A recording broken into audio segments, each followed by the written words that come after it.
the Congo is larger than Western Europe. And so once you begin to think in those terms, economic denigration and poverty in Africa maintains a stable resource base for the West.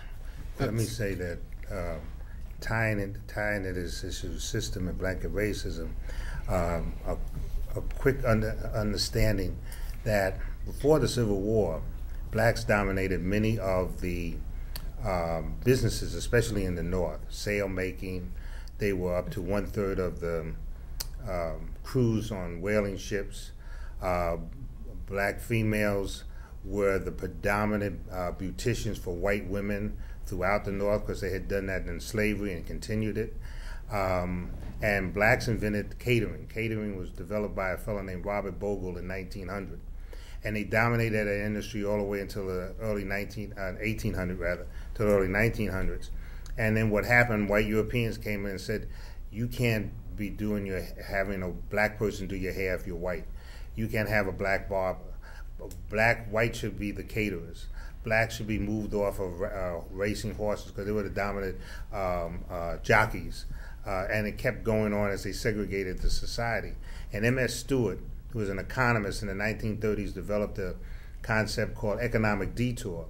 And he basically shows that after the Civil War, what happens, there's hostility to black entrepreneurs. From that hostility, you have Jim Crowism, which de jure segregation, and then de facto practice of segregation. And then you have restrictions of blacks to a one-race market. They can only sell to other black people. Then you deny them capital. And so you take the blacks out of the competitive marketplace. So until Black Enterprise came along in 1970, there were just about 60,000 black businesses in the United States. With the push of Black Enterprise and other organizations, there were over 700,000 moving toward 800,000 black businesses. But that compares to 1.5 million, 1.8 million Latino businesses and 3 million Asian businesses. Go ahead. Okay, thank you. I always have something. This is so complex, but everything that's being said, I'm in agreement with. And Vanessa, when you talked about the collectivity, you know, that just sparked something in me because that's so true. Because as far as I see, everything in America, as far as African-descended people are concerned, is blanketed somehow within the institution of white supremacy and racism. And I say that going back to, you know, on your job. If you have to go, like before, African-Americans, there were a lot of millionaire African-Americans, very rich African-Americans before so-called integration came in. And I think that at that point, when more African-descended people owned their own businesses, you know, even had a town that was destroyed because of racism, very rich black people, all those things impacted on our economic condition. And so I think some forces saw that when we had that collective, economic front, that we were doing much better and we were progressing very fast. And I think forces or energies jumped in and said, let's redirect this. Integration, which for some, I think some people thought it was on this emotional thing, or equality or something, which I don't think that's what it was about at all. I think it was about money. I think what happened is now instead of keeping our monies in our communities, then we started living other places and our money went out of our community, so we weren't then able to support each other. So if you're busy going to somebody else's job and paying, you know, giving your money to somebody else's agenda, it's going to be very hard for you to uphold your family and your communities. We cannot ignore the impact racism has had. Going forward, I think that we can look at some of the things that people are doing. Especially I see some of our younger people, like some of our rap artists and people are doing that. They have businesses, and some of the basketball players are knowing that we need to have businesses of our own, and I think that those are creating some good models for us, and I think we need to be moving in that direction. Thank you. I think the key word, as Elena mentioned, was system. A system is usually, a human system is created by somebody. Mm-hmm. You know, and if somebody creates a system and they have the blueprint for that system. They know it very, very well. They know how to navigate it. And then if you want to use that system and you don't know how to navigate it, you get lost, and then you can't find your way, and then you throw your hands up in the air and you start to complain. Well, I don't know. There's two things you can do. You can either you learn how to use that system, or you refuse to use that system and create your own. That is like, for example, you start, I mean, you can't tell the world that because I have problems, okay, let's stop everything, let's start from a clean slate.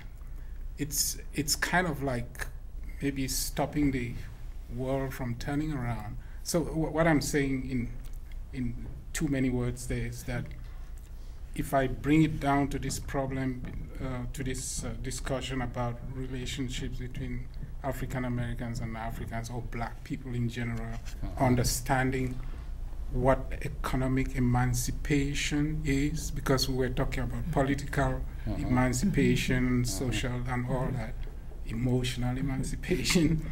So economic emancipation, I think, is that we are always telling the world that we have all these gifts.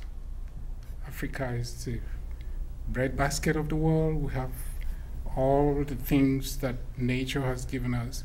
But the problem that I see personally from my own point of view is that those gifts are being manipulated in a system that very few African Americans or Africans really have a good hand on the table to deal the cards.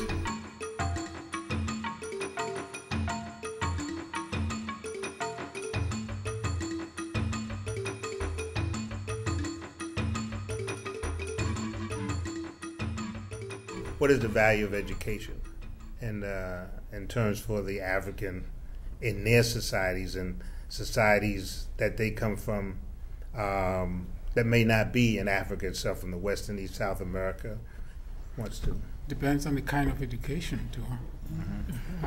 There's I'll speak for Africans from the region I come from, Cameroon, West Africa, and a lot of so-called educated Africans from Cameroon who have, I would say, PhDs and masters in various fields, they always end up working here or working in the West instead of working back in Africa, and for several reasons. So when you talk about the value of that education, a lot of them, when they have that kind of education, if they want to place any good value to that education that they have, they look for jobs where they are paid.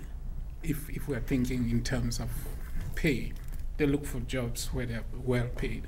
And I know a handful of them who work at the World Bank, United Nations, and IMF, etc., etc. So, but I don't know if that's where we're going with that, because we can take it several ways. Yeah, I like to think the African aspiration, African people, not separating the African who are recently from the continent versus Africans who came here hundreds of years ago. I think our aspirations are diametrically the same.